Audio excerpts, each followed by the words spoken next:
Hello student, आज के editorial का टॉपिक है a case for a new pronoun for AI. इसको आप कनेक्ट कर पाएंगे GS3 साइंस एंड टेक्नोलॉजी से। आते हैं आज के एडिटोरियल के एनालिसिस पर। Artificial intelligence AI chatbot revolution की तरह आया है साइंस एंड टेक्नोलॉजी में। लार्ज लैंग्वेज मॉडल LLM जो फ्यूल कर दिया है चैटबॉट को, और जहाँ पे ह्यूमन एक्सपर्ट है उसने जो अपना जॉब परफॉर्म किया है वो बहुत अच्छे से बेटर तरीके से किया है। जहाँ पर कॉम्प्लेक्स आइडियाज या जो ऐसे लिखने में इसकी हेल्प ली गई है और काफी अच्छे से इसने परफॉर्म किया है अपने सारे काम को। ChatGPT याद दिलाता है A ग्रेड स्टूडेंट्स की और उनके आंसर्स की। इंटरनेट सर्च में जो कीवर्ड्स होते हैं, LLM को जरूरत है उन सारे कीवर्ड्स को इंक्लूड करने की। प्रॉम्प्ट जो आर्कीटाइप हैं, जो पुराने टाइप के ट्रेडिशनल क्वेश्चन जनरेट होते हैं और इंस्ट्रक्शंस उन्हें दिए जाते हैं सॉफ्टवेयर प्रोग्रामर के थ्रू, डिजायर्ड रिस्पॉन्स होते हैं वो एल्गोरिदम के थ्रू आते हैं। प्रॉम्प्ट इंजीनियरिंग ने जिस तरीके से ट्रेन किया है चैटबॉट को वो एफिशिएंट है ह्यूमन बीइंग की तरह। कंप्यूटर साइंटिस्ट एलन ट्यूरिंग उन्होंने प्रपोज किया था imitation game. Imitation means copy करना, और जहाँ पर मशीन की एबिलिटी को टेस्ट किया जाता था, जो अपने इंटेलिजेंस बिहेवियर को डेमोन्स्ट्रेट करते थे ह्यूमन से काफी अलग तरह से। इन सारे प्रोसेस में हम भूल जाते हैं कि जो हम डील कर रहे हैं वो मशीन से कर रहे हैं, और कुछ ओकेजन्स पर मॉडल को ह्यूमन ट्रेट उनके अंदर डाल दिया जाता है और बहुत टाइम पर ऐसा लगता है कि उनकी जो इमोशनल और फाइनेंशियल ट्रैप जो ह्यूमन का होता है, उसी तरीके से चैटबॉट को भी वो सारे ट्रेट उनके अंदर भी डाल दिए जाते हैं और एक सेंस ऑफ रियलिटी लगने लगता है। एआई जो है ट्यूरिंग टेस्ट पास कर चुका है। लॉ मेकर अब डिवाइड हो गए इन दोनों क्वेश्चन के बीच में कि एआई को एक लीगल पर्सनहुड का स्टेटस देना चाहिए या नहीं देना चाहिए। ये कॉम्प्लिकेटेड ऑटोनोमस मशीन है, यहाँ पे कंसेंसस नहीं है, क्योंकि एआई बहुत जगह पे ऐसा लगता है कि मिस रिप्रेजेंट कर रहा है अपनी आइडेंटिटी को, जैसे कि मैनिपुलेशन कर रहा है वो। और एक्सपर्ट सजेस्ट करते हैं कि एआई के लिए फर्स्ट पर्सन प्रोनाउन यूज करें या ह्यूमन प्रोनाउन को नहीं यूज करें एआई के लिए, क्योंकि वो मिस्टेकन आइडेंटिटी हो जाएगी। बहुत ईजी होगा आइडेंटिफाई करना पूरे टेक्स्ट जो प्रोड्यूस करती है मशीन, तो उसके लिए प्रोनाउंस जो यूज हो रहे हैं आज के टाइम पर वो बहुत इंपॉर्टेंट रोल प्ले करते हैं। तो एआई के लिए जो भी प्रोनाउंस यूज हो वो डिफरेंट हो ह्यूमन से, ताकि डिफरेंशिएट कर पाए कि ह्यूमन के लिए ये बात बोली जा रही है या आर्टिफिशियल इंटेलिजेंस के लिए। राइटर्स भी स्ट्रगल करते हैं प्रोनाउंस यूज करने के लिए एआई के लिए जब वो कुछ लिखते हैं। और लाइफलेस प्रोनाउन जैसे कि इट है, इट अब जरूरी नहीं है कि लाइफलेस नाउन की तरह यूज हुआ जाए। फिक्शन जो राइटर होते थे वो कन्वेंशनल जो यूज होते हुए आ रहे हैं जेंडर बेस्ड प्रोनाउन एआई के लिए वो यूज कर देते थे, और उन्हें ये बात पता भी थी। अगर रियल वर्ल्ड में देखें तो एआई के कोई सेंटिमेंट नहीं है, वो सेंटिमेंट बीइंग नहीं है, वो ह्यूमन बीइंग नहीं है। इसी वजह से आसानी से अवॉइड कर सकते हैं आई फर्स्ट पर्सन जो प्रोनाउन है एआई के लिए।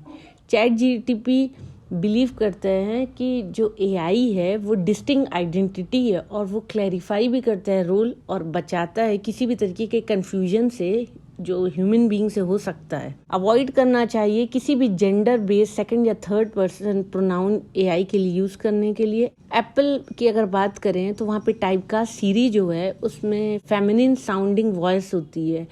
एप्पल की बाय डिफॉल्ट जो सीरी की वॉइस है वो फेमिनिन है, लेकिन ऑल्टरनेटिव मैस्कुलिन और जेंडर न्यूट्रल वॉइसेस भी है। एआई को एक जेंडर में डिफाइन करना, एक इमोशनल कनेक्शन बनाना है यूजर से। अगर लॉन्ग रन में देखें इस तरीके का अगर इंगेजमेंट रहा, इससे काफी रेवेन्यू का बेनिफिट हो सकेगा कंपनीज के लिए जो एआई में डील कर रहे हैं। हिस्टोरिकली अगर देखें तो ई को लूजली यूज किया जाता था किसी भी स्टूडेंट के लिए, और एक दिमाग में इमेज बनती थी एक मेल स्टूडेंट की। सीरी डिफॉल्ट मोड में इस बात को बिट्रे कर देता है। यहाँ पर अजम्पशन लगाते हैं लोग जेंडर को लेकर कि फेमिनिन अगर असिस्टेंट हैं तो वो सबमिसिव होंगी। टेक्नोलॉजी कंपनीज जो हैं वो बहुत एहतियात बरतती हैं प्रोनाउन यूज करने से पहले। Google smart compose technology use किया जाता है ऑटो कंप्लीट सेंटेंस के लिए जीमेल में, और जहाँ पर वो प्रेडिक्ट करते हैं प्रोनाउंस और वो अवॉइड करते हैं किसी भी तरीके के अनकॉन्शियस जेंडर बायसेस को एआई मॉडल में।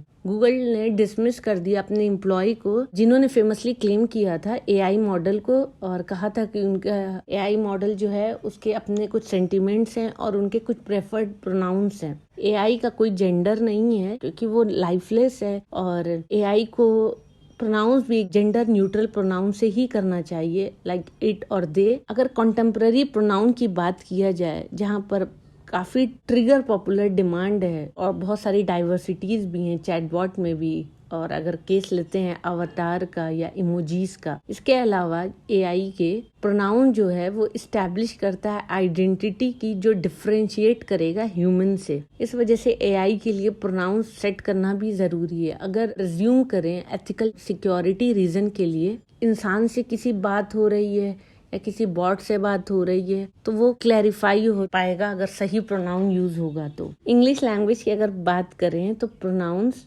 इवॉल्व हुआ है based on changes in cultural norm. लोगों ने यू पहले स्टार्ट किया सिंगुलर और प्लूरल सेकंड पर्सन प्रोनाउन के लिए अर्ली मॉडर्न पीरियड में। यहाँ पे लोगों का सोशल इंटरैक्ट था वो कम था। लिटरेचर में फर्स्ट नोन यूज दे का सिंगुलर जेंडर न्यूट्रल प्रोनाउन में हुआ था 14th सेंचुरी फ्रेंच पोयम में। हिस्टोरिकली देखें तो पूरी तरीके से सेटिस्फैक्शन नहीं है जो हम प्रोनाउन यूज करते हैं आज के टाइम पर। अगर ब्रीफ अटेम्प्ट देखें तो बहुत सारे invention gender neutral third person singular pronoun जैसे कि थॉर्न 1880s में जिसका मतलब है that one. Kelly and Sipple's thesis 1991 जिन्होंने एक लंबी सी लिस्ट दे दी जेंडर न्यूट्रल प्रोनाउन के लिए जिसमें सिंगुलर थर्ड पर्सन उन्होंने प्रपोज किया था इसको 150 years ago, like has, his or him, ons, he, here, hash, इस तरह के कुछ लिस्ट दिया जो अभी यहाँ पे मेंशन है, वो कंप्लीट लिस्ट नहीं है। प्रोनाउन की अगर बात करें अब टेक्नोलॉजी इंडस्ट्री में भी इसके ऊपर काफी डिस्कशंस हो रहे हैं, स्पेशली